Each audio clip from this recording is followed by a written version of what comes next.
Who were the druids?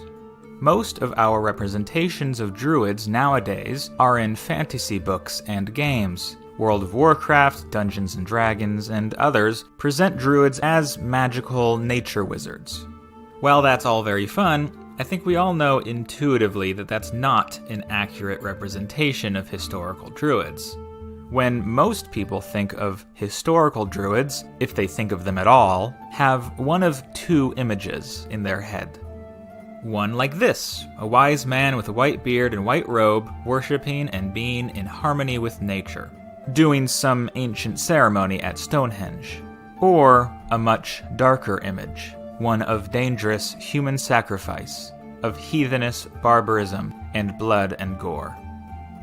Well, which of these is correct? So first off, we need some historical context. This region here is the land of the Celts, pre-Roman invasion. The Celts were an ethno-linguistic group who, during the classical period, lived mostly in Gaul, modern-day France, and the British Isles. Celtic people still exist today, of course, residing mostly in Wales, Scotland, and Ireland. The Druids were the religious leaders of these Celtic peoples. Now, the Celts were, in the heyday of Druidism, a seemingly illiterate people. At the very least, we have no writings about Druids by Druids or their followers. This raises an obvious problem. All of the historical accounts of Druids come from outside sources, mostly from Greeks and Romans, and later, medieval Irish Christians. Now, this doesn't mean that all the information given to us by these non-Druids should be overlooked. If we did that, we'd have virtually no information at all, and plenty of these ancient writings can be trusted, at least as much as any other ancient writing. Also, we now have plenty of archaeological evidence that sheds light on the lives of these Celts, and presumably the Druids as well.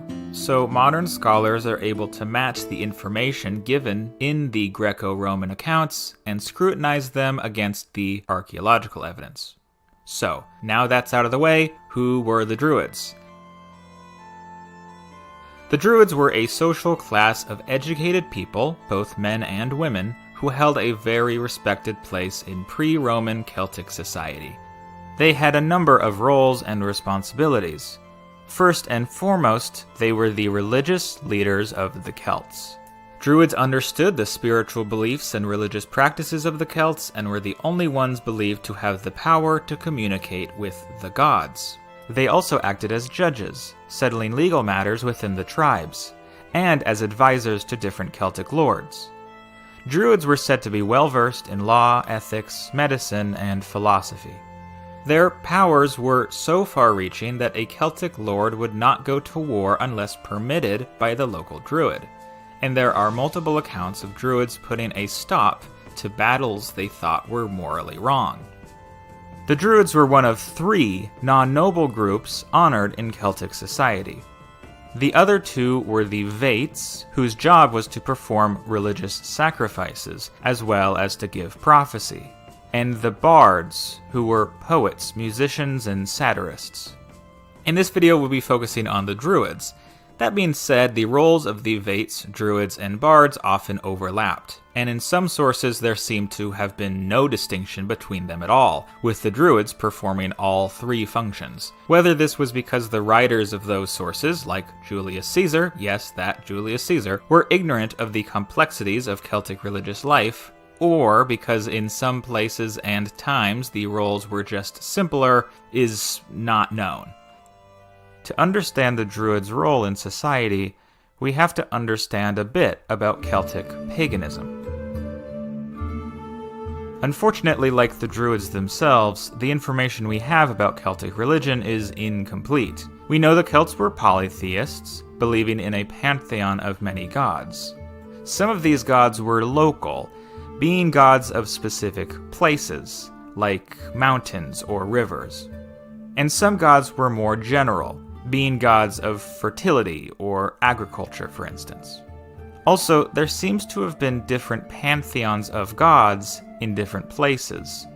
So the gods worshipped in Gaul were often not the gods worshipped in, say, Ireland. These gods were linked heavily with the natural world. In most pagan religions, the gods were thought to be above us, both in a spiritual but also in a physical sense. The gods of Greece lived on Mount Olympus, for instance. The gods of the Celts, however, were thought to be in nature and underground, living in an underworld of sorts. Now, that doesn't mean the heavens were unimportant. Greek writers like Hecataeus of Abdera wrote about how the Druids were knowledgeable in astronomy and that some Celtic people seemed to worship the moon. So, the topic of astronomy takes us to one of the most common misconceptions about Druids, that they built Stonehenge. Stonehenge, one of the most famous British landmarks, is well known for lining up with several astronomical events, like the summer and winter solstices. But modern research has revealed that Stonehenge was built in around 2400 BC, which is 2 millennia before the Druids came on the scene. It is certainly plausible that the Druids may have used Stonehenge as a sacred site, but they certainly didn't build it. The most important religious practice of the Celts was making offerings to the gods. This was done by burying valuables in the ground, in large underground stores, or by throwing valuables in sacred rivers. Archaeologists have found many stores of this sort throughout the Celtic lands, and it seems that certain places, bogs and rivers mostly, were seen as sacred. Animals were also sacrificed. These sacrifices were apparently not done by the Druids, but by the Vates. In his observations, though, Diodorus Siculus, a Greek historian, wrote that a Druid was always present at any sort of sacrifice, even if they didn't do the sacrificing. The animals were also used for divination. The Vate, after killing the animal, would observe its entrails and come up with a prophecy based on them. Now that leads to the controversial subject of human sacrifice. Many Druid enthusiasts, as well as some scholars, have argued that the Druids did not, in fact, practice human sacrifice, and any reference to such things in Greek and Roman sources were put there as anti-Druid propaganda. There is some truth in this, as many of the Roman sources on Druids were written as Rome was conquering Gaul, and painting the local Celts as savages was a good way of drumming up support for the war. All that said, there is quite a lot of evidence, both written and archaeological, that the Celts did indeed perform human sacrifices. But the Celts didn't think of death in the same way we do now. According to Caesar, the Celts believed in an immortal soul and in reincarnation. So sacrificing someone for the good of the tribe, when that person's soul was eternal, was, well, perhaps more acceptable to them. The Romans, though, thought this practice was barbarous and shocking, and when they conquered Gaul, they outlawed the practice. Remember, however, how fond the Roman public was of watching gladiators murder each other and slaves be killed by lions in the Colosseum.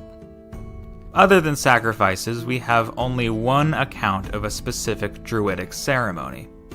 Known as the Ritual of Oak and Mistletoe, it involved a Druid cutting a sprig of mistletoe off an oak tree after 2 white bulls had been sacrificed.